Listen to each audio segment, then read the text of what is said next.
Hey guys, today is January 25th. That means we're reading Hebrews chapter 12, verses 1 through 11. Now, I know many of you have mentioned to me that you're keeping track of where I do these videos, and tonight I'm sitting in a car watching Taylor practice under the lights on the bass. And so just kind of points out we can do these anywhere, right? If we just carve out some time in God's word, we can do them while we're watching our kids do practice. We can do them on the way to work. We can do them in the morning. We can do them in the evening. We can always make time for God's word. So just a little kind of funny thought there. But we're reading Hebrews chapter 12, and you notice that first word is therefore. That word therefore is saying because of everything that's written, because of all these Old Testament saints that we looked at 11 that were saved by faith, because Jesus is the great high priest, because he is a better Levitical priest, because he is better than the tabernacle, because he is this, because he is that, because Jesus is better.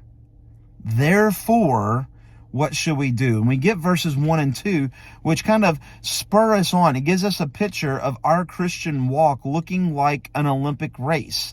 And he really reminds us of three things. The first thing he reminds us of is that we need and we have fans cheering us on.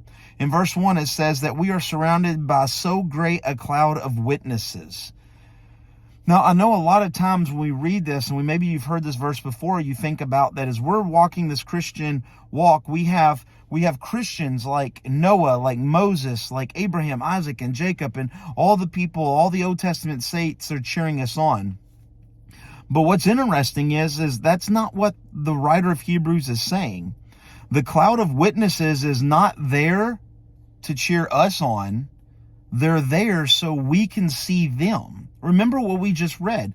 Chapter 11 is telling us of all of these saints and how they were saved by faith, even though they didn't see it come to fruition, even though they didn't see it to the end. They had faith. They had a radical belief which gave radical obedience, right? We've been talking about that. And so here he's telling Christians, these Hebrew Christians and us today, he says, remember, you're surrounded by these witnesses. You're surrounded by people who have done this and who are full of faith. And even though they didn't see it, they were faithful. Remember, you have fans, and they're not just fans, they're participants. They've ran the race with you. They have gone to the goal line. They've been there. And so when we see the crowds that are around us, when we think of the Old Testament saints, when we read chapter 11, it's for us that is still running the race to look and say, I can be like Abraham. I can be like Isaac. I can be like Moses. Yes, I mess up, but so did they. They had a radical belief and they had radical obedience. I can do that. So the first thing he teaches is there's fans around us. The second thing he teaches us in our faith walk, in our Christian walk, is that we need to be free from entanglement. He said, also lay aside every weight. Now, I don't know about you guys. I know when I normally get up and run 10, 15 miles every day, I really don't do that at all. But if I was going to run, I wouldn't wear a suit to go run. I'm going to put on some shorts, maybe a t-shirt, a cutoff t-shirt, and I'm going to go work out. I'm going to run. You don't want things weighing you down. And this is what the writer of Hebrews is saying. He's saying, don't lay aside every weight. You've got to think, back in these days, they wore the outer cloaks. Sunday morning, we talked about gird up. They would tuck the corners of their cloaks in their belt so they could run a little quicker. But if you were going to participate in an Olympic sport, you would wear the right clothes.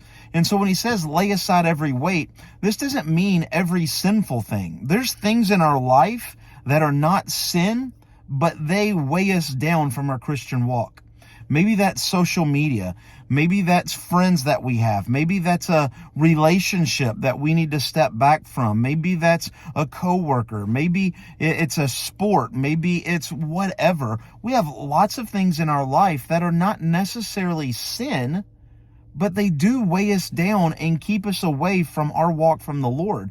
And so here, the writer of Hebrews is saying you need to lay aside every weight. You need to be free from entanglements. You need to focus and run the race, which brings us to the third part, is we need to not only have fans cheering us on, not only do we need to be free from entanglements, but lastly, we need to be focused on the finish line, looking to Jesus.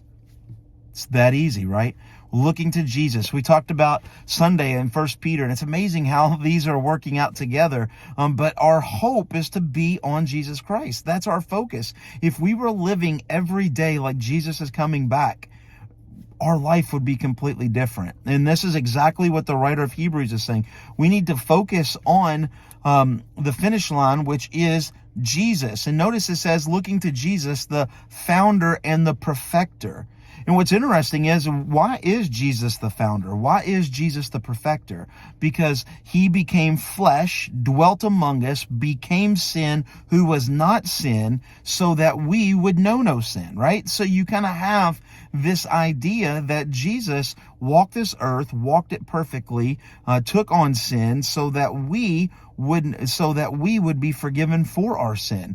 And so Jesus is the perfecter. So when we are running our life, we need to look at other Christians, the Old Testament saints, the New Testament saints, people in our church, people that we know, our family, our grandparents. We need to look at Christians around us, and that should spur us on. And while we're doing that, we should free ourselves from things that are maybe not that they're not godly, but they're not bringing us to a godly place. And then lastly, we need to focus on Jesus. We need to be like Jesus. And then the rest of this passage that we're reading today, verses 3 through 11, is all about discipline. And that might seem really weird, but when we think about our faith and we think about the race, if you want to be a good athlete, you've got to practice.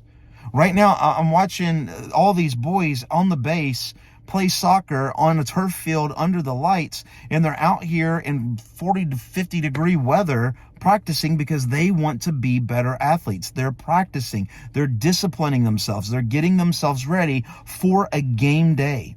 As Christians, we need to do the same. And so he goes through and he talks about discipline, and he's telling us that we're disciplined because we are God's children. We're being disciplined because we're in the race. God disciplines us to make us better athletes, to make us better Christians, the same way that you discipline your children to make them better humans, to make them better Christians, to make them a better man, to make them a better woman. That's the reason that you do it, and God disciplines us the better. I know a lot of people will say, well, I wish God gave us more blessings, but the reality is we learn more from discipline than we do from blessings. Think of that child in Walmart who gets everything that they want. Is that a perfect angel? No, they're a spoiled brat screaming. But it's the kid who gets a whooping in the parking lot because they were disobedient that will become a better kid. Disobedience, we learn from disobedience better than from blessings. And so God puts us in trials. He gives us disobedience to train us, to teach us to be better Christians, to be better athletes for the race of faith. I hope this makes sense. I know I didn't get through all of it, but I think that sums it up. And I am so glad we're doing this. We got a few days left. Hang in there. God bless. We'll see you tomorrow.